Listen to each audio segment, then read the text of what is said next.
On Sunday, we saw the Chargers take on the Houston Texans in a game that they would win 34-24. But the game definitely didn't come without stress, as the Texans were able to close down the score up to 3 points after the Chargers led by more than 3 scores. But with all that being said, there's still a lot of things that the Chargers can learn from this. After this win, a lot of things that we learned and what the Chargers can do to improve throughout the rest of the year, because the season is only going to get more difficult as the time goes on. But if this is something that you enjoy, please like and subscribe. It truly means the world to me. I'm trying to reach 1,000 subscribers before the end of the year, and I cannot do that without your guys' help. But let's not waste any more of your time. The 5 things that we learned after the Chargers versus Texans game. Now, first things first, the first thing we kind of learned here is that Austin Ekeler is back. After a very slow start to the season, we saw Austin Ekeler return to the form that we kind of all know that he is fully capable of. After having 20 touchdowns last year and being right outside of the Pro Bowl, he started this season just looking nowhere near what he's fully capable of. Entering this game, the Chargers and Texans both had the respective worst rushing offense and defense in the entire league. The Chargers also hadn't scored a single rushing touchdown up until this point. But today, Austin Ekeler would change that. Austin Ekeler had 60 rushing yards on 13 carries for 2 rushing touchdowns, also hauling in 6 receptions for 49 yards and a receiving touchdown. But it didn't end there. Joshua Kelly also had a very good game, giving the Chargers a spark when it really seemed like everything was starting to slow down. But in the second half, it seemed like Sony Michel really took all of the reps away from Joshua Kelly, as he was pretty much erased from the playbook, which was a little bit surprising, as Kelly averaged 3.8 yards per carry, where Sony Michel only averaged 1.8 yards. But even with only 81 total yards for the Chargers, it was the highest that they've had for the entire year in the rushing game. And, I think that's something really good to see. Although it wasn't an incredible number, 81 yards, it gives you something to set your base off of and grow from. Austin Ekeler gets rolling, gets 3 touchdowns, gets his hat trick, and now he's well on his way to doing what he was doing similarly last year. Joshua Kelly looked very good, and we hope to see him continue that. And Sony Michel had another rough game, but hopefully either the Chargers coaching staff gives Kelly the opportunities that I think he deserves. I think Kelly has earned that RB2 spot over Michel, but hopefully if they think Michel is RB2, that he can get it rolling himself. And you know what? Maybe at some point we will see Isaiah Spiller come into the fold, but this Chargers rushing attack definitely looked well improved. Now, the next thing that I want to talk about here is going to be the wide receiver room stepping up big. With Keenan Allen being out again this week with a hamstring injury, as well as Jalen Guyton going down last week with a season-ending injury, there was a lot of questions surrounding this team's passing attack, having Mike Williams and Joshua Palmer as the top targets, and Austin Ekeler at this point not having produced a ton. But not only were the Chargers able to get the score to, win the game, score enough points to win the game, but they also had their highest passing yards in the game for this year so far. We also saw Mike Williams haul in a season-high 120 yards for 7 receptions, which is very good to see, especially after the huge payment that he got. And in Justin Herbert's post-game press conference, he talked about the fact that Mike has earned, and he's happy to have him here, has earned what he's being paid, and it's well worth it. But it didn't end there. Gerald Everett also hauled in 61 yards and a touchdown. As mentioned, Austin Ekeler had 49 yards and a touchdown for himself. And Michael Bandy, who was just called up from the practice squad and is a favorite of the Chargers fans for good reason, especially from the preseason, also hauled in 49 yards on 2 receptions, and a little bit of a mistake late in the second half, but it would not cost Chargers too much outside of a timeout, as he could have went out of bounds but chose not to. But nonetheless, 49 yards on 2 receptions is very good, and quite potentially could be enough to get him boosted to the roster itself, since Jalen Guyton will be not on the team for the remainder of the year.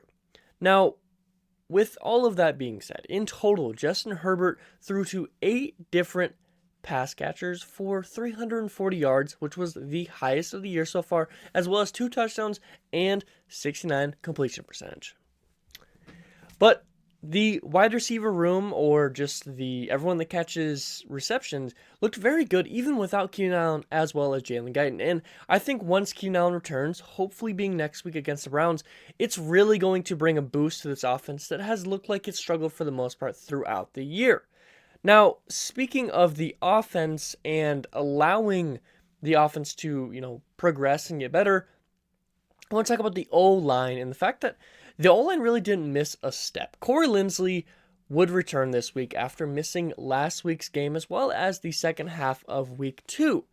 But Lindsey arguably might be the second most important person on this Chargers offense, not named Justin Herbert, and that's primarily because his ability to influence the play by pointing out, blitzers that are incoming and just pre-play recognition that he already has that he can relay to Justin Herbert to switch the play and allow the Chargers to be in better position, but also the fact that he's able to help in the pass rush as well as in the run game and help the team gain yardage throughout the game. It's no accident that once Lindsey returned for his second game of the year, that the Chargers had their highest passing yards and receiving yards so far in a game. It's really no accident that happened. I think Corey Linsley is a pivotal piece to this Chargers offense.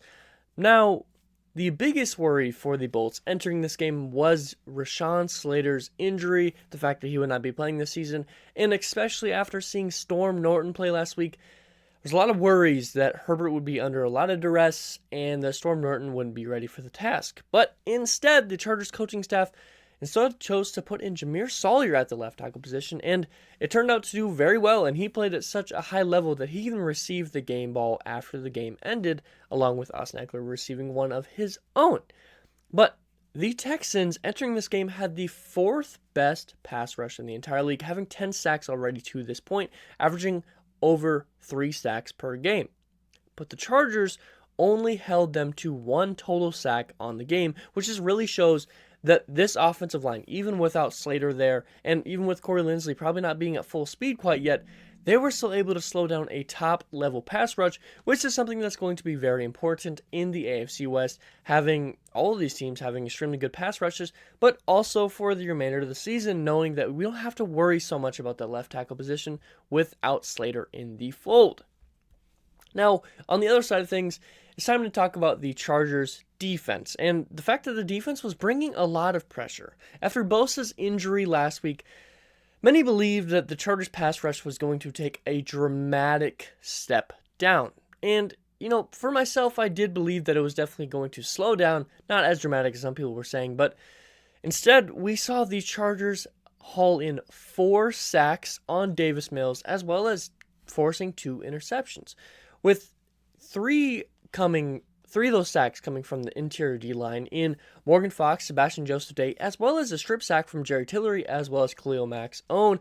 The defense looked very solid on the front part of the front 7 with, bringing pressure pretty consistently. Even Drew Tranquill, as a blitzer, oftentimes brought a lot of pressure and almost got a sack of his own before Davis Mills would be able to get the ball out and force a first down on a screenplay, but the front 7 looked very good. And even in the back with the DBs, they looked pretty good for the most part throughout, especially the first half, but throughout most of the game, forcing 2 interceptions. Now, the Texans did do a good job offensively, though, as Dameon Pierce had 131 rushing yards, which, again, really not great for the Chargers defense that was hoping to fix the run defense, although it is better than last year. 131 is certainly not something you want to see.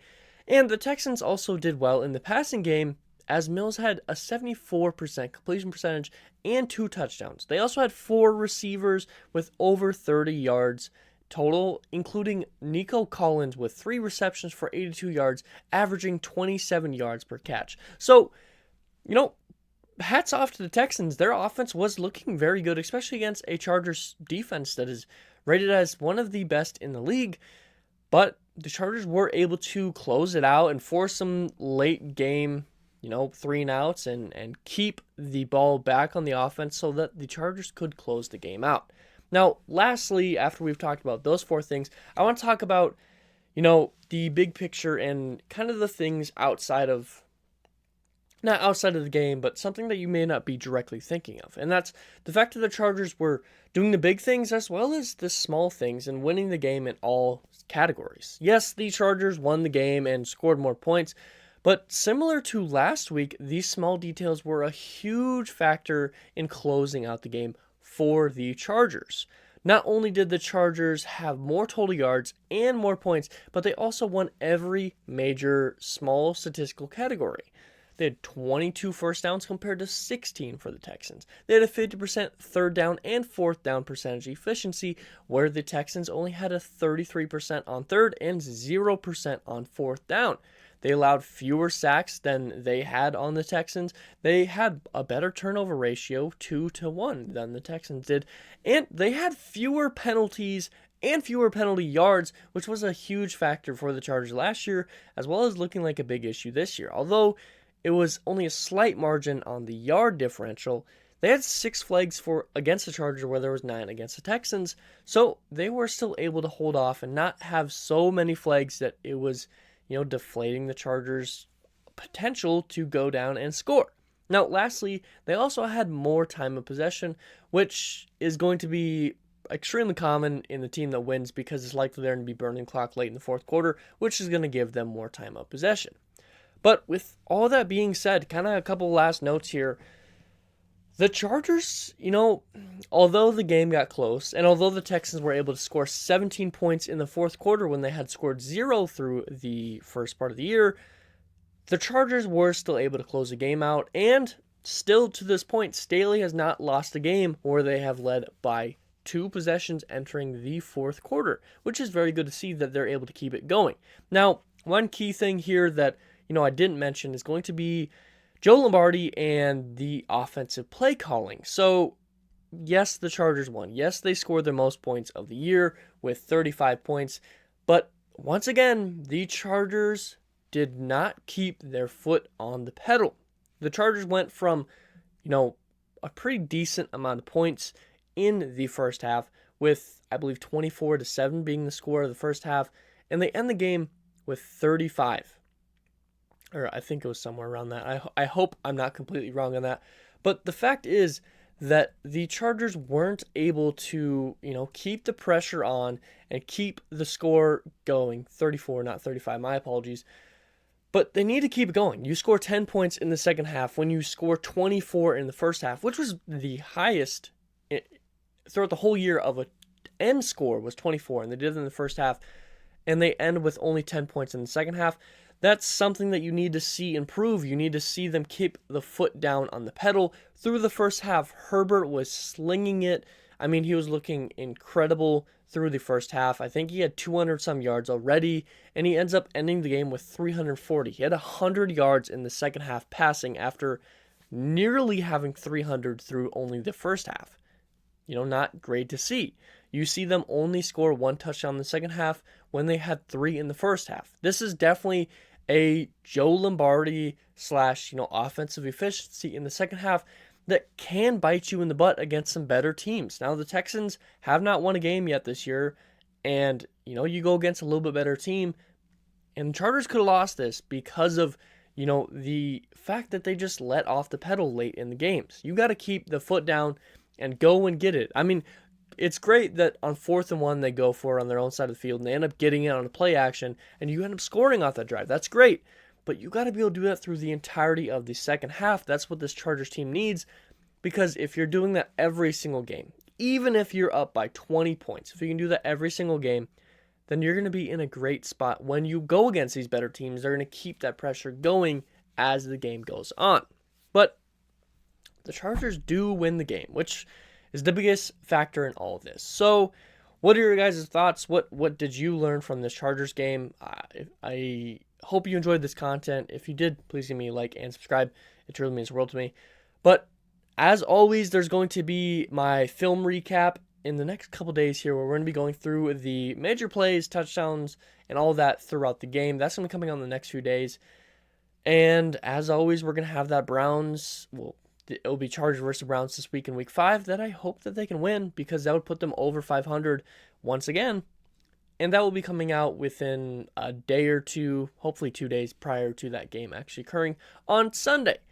But if you enjoyed this content, please like and subscribe. And as always, I hope it taught some today. Hope it made you smile. Hope it made you laugh. If someone's really important to me, affects most of the day in a great way, because every single day can be a great day if we all just put in the effort. And as always, you guys all be safe out there. But something deep inside won't let me quit. I swear that I'm inspired.